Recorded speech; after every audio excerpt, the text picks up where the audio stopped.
Hey, what's up, everybody? This is Crystal. Some of you may recognize me as Little Baller, but for today, we're going to put a little respect on that as Little Baller Biker because your girl is back in the saddle. I am super excited and grateful to be in this space that I am in. I cannot wait to share this journey with you guys. Which brings me to my next point. If you are here, you're looking to be motivated, inspired, encouraged, supported, want to follow the journey, make sure you like and subscribe and hit the notification bell or button, one of those two, and share it with your friends and your family because I'm created this goal for myself to do better, to build it better when it comes to these social media platforms. And one of my first goals for YouTube is to get 1,000 subscribers. So, with that being said, again, I'm super excited and fired up to be here and just wanted to share today a little bit of a conversation that I had with one of my, I like to call her my sister.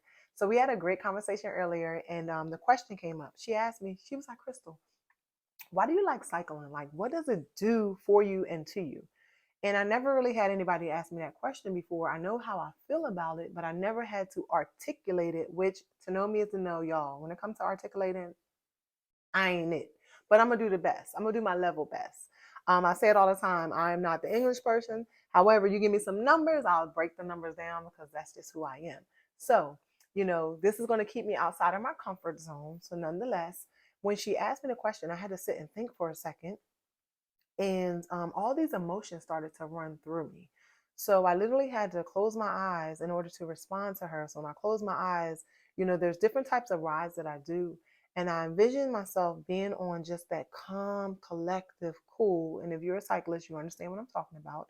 There's rides that we do where it's just you. Maybe a friend or two riding with you, peaceful, quiet.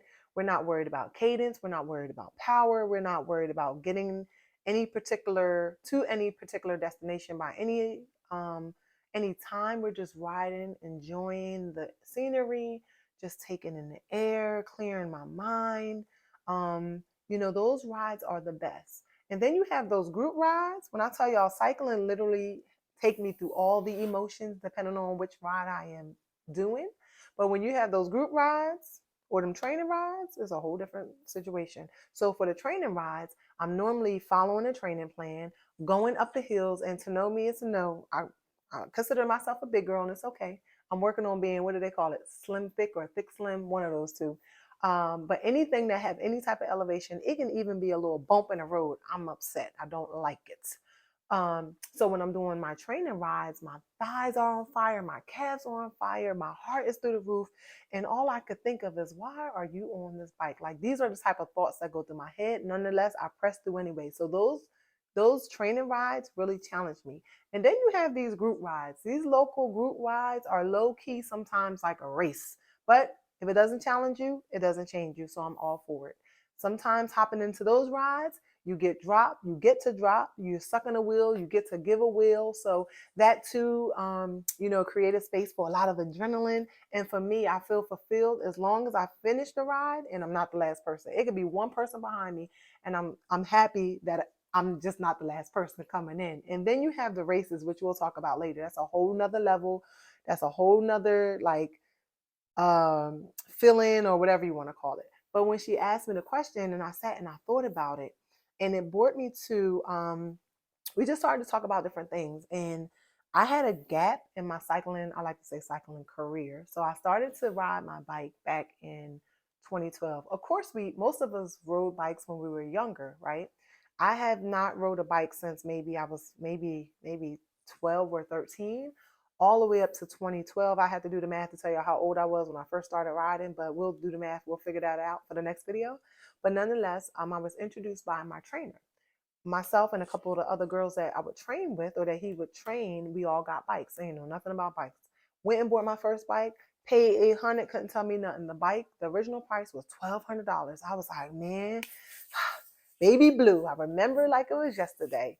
Brought my bike to a little group ride, and the first thing somebody had the nerve to tell me was, that is a truck, that is not a bike. And I was like, excuse me? Because I really didn't understand. What do you mean this is a truck? I paid 800. No, I paid $800 for this bike. You know what it took for me to pay $800 for a bike? A lot, okay? So you could not tell me I was not a cyclist. You could not tell me that my bike was not amazing. But I quickly found out that it was a truck.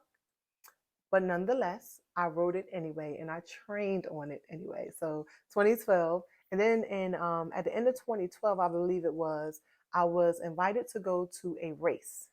And the moment I arrived and I saw what these people were doing on a bike, I immediately fell in love. I immediately said to myself, "Oh, we about." I'm down south now. I'm from up north, but I was like, "Yo, we finna do this." So by being the end of the season, I could not really get into the race until the following season. But I found me a team, hopped on the team. So I raced 2013. That was probably my longest, my best year, right? 2013. I raced 2014. 2015 was when I was in my car accident. And when I was in my car accident, I stopped riding after that. I still had the passion. I still love cycling. So for 7 years, I will hop inside of a group ride every once in a while. I did participate in one race, but long story short, I was pretty much absent from racing for 7 years. And this year I decided enough was enough. I'm sick and tired of being sick and tired. I really missed it. I literally would have these groups do a ride from one of my smoothie shops, and I really felt like one of those kids that was on punishment. You know, when you're younger and your mom's like, you can't go outside. Well, I never really got in trouble, so I don't know why I remember the feeling, but nonetheless, maybe it was dark out and you just wanted to go out and play with your friends. But I literally felt like that. I was so excited to see them come. They would bring the bikes in, and anytime you're around a bunch of cyclists, everybody's like admiring everybody's bike, and then they would take off, and I literally felt empty. I really felt like, man, I want to be out there. And every time I was riding down the street and I seen a cyclist, it was like I saw my best friend on the bike that was just driving away. Literally, I'm real talk. I'm not even like exaggerating. So when I had a conversation with my friend today, and when she was asking me, how does it make you feel? And then I didn't realize the gap. I'm like, 7 years is a long time to sit aside, to not pursue or do something that your heart so desire. And when I thought about it, I was like, wow, I wonder how many people today are settling and not going after that goal, that dream, opening up that business or pursuing whatever it is that is in their heart to pursue. I didn't realize, and y'all, I've done these videos before where I just shared my journey, and in sharing my journey, my hope and my prayer is to encourage someone else through my story that if I could do it, you could do it. So I've always prided myself in being a person that, you got to have a vision first, right? And then you have a plan. And no matter what, once I lock in, I'm going to accomplish, whether it was opening up a business, whether it was losing weight, whether it was whatever it was, I always stayed the course until I accomplished it. Because one thing I believe from my own experience, and y'all will hear me say it, and it's almost thrown around like a cliche, mindset is everything. When you change your mindset, you would change your life. And I'm one that, I said this earlier to somebody or posted it somewhere. It's okay for other people to count you out, but it's never okay for you to count yourself out. And one thing I can say, I don't say this being arrogant, but I say it being more confident. So I'm learning that, Crystal, you're about to be 50 soon. It's okay to be confident. One of the things that was blocking me from actually speaking that was the people I would see that would be really arrogant. And I was like, I really never want to be like that. So I'm always very humble. To know me is to know I never talk trash. I just really believe in working hard. And when I work hard and I put in 100% with being committed to becoming 1% better every day, nobody will ever be able to beat me. Only I can beat me. So I don't care what group ride, I don't care what race I ever participate in. As long as I put my best foot forward and I train and I give my all, some days your all to some people is going to look like 110%. Some days your all maybe 60%. It doesn't matter. I never seen somebody that was on all the time. But as we were having a conversation, and I was like, man, there's a lot of people in the world today that are just settling. And as much as I speak about it, I didn't realize that I took this one thing that brings me so much joy that I love to do, and I set it aside, which, you know, life is life. And we're going to have, so I'm learning to give myself some grace because I'm very hard on myself. And I understand that there's certain periods where sometimes we have to do that.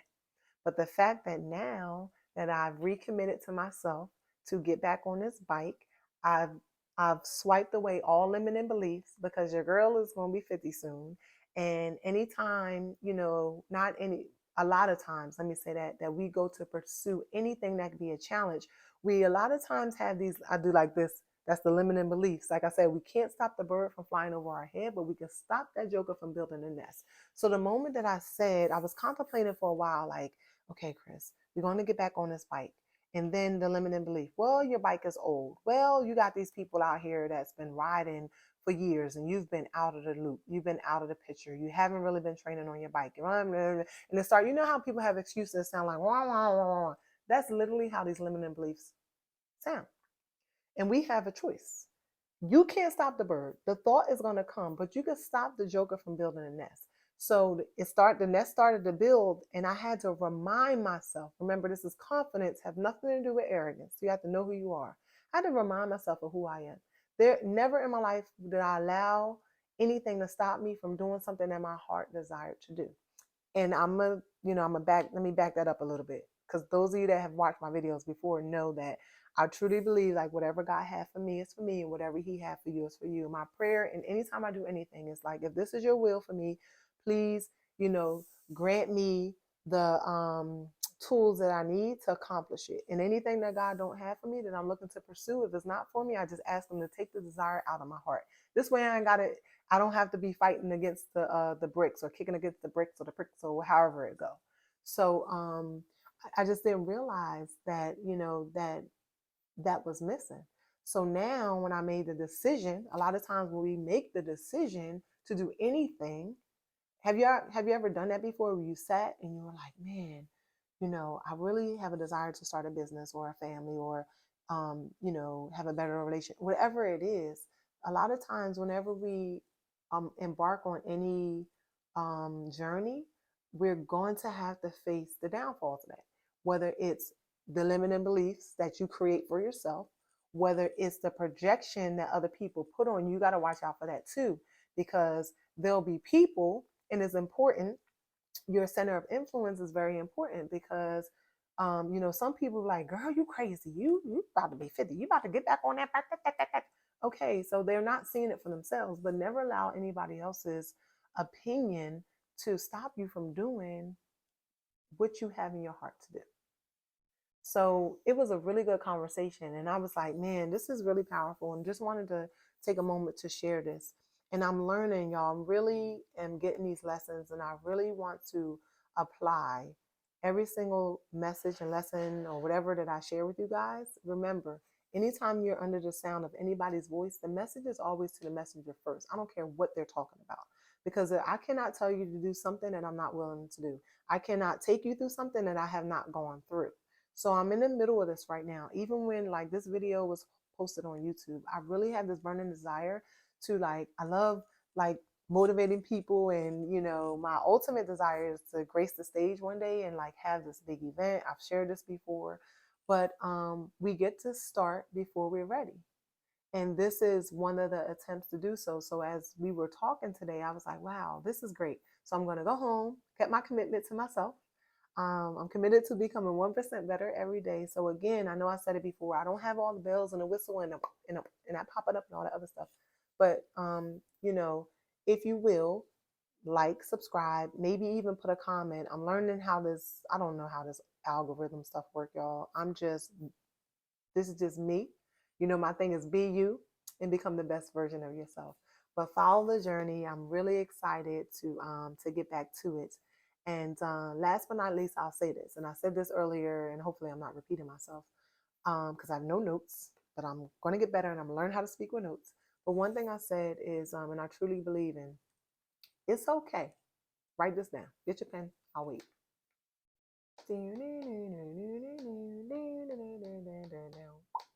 Okay, so you got your pen and your paper. Write this down, put it on your computer, write it on your mirror, wherever you do your affirmations. It's okay for other people to count you out, but it's never okay for you to count yourself out. I'm going to encourage you. I'm going to press you. I'm going to say it over and over again.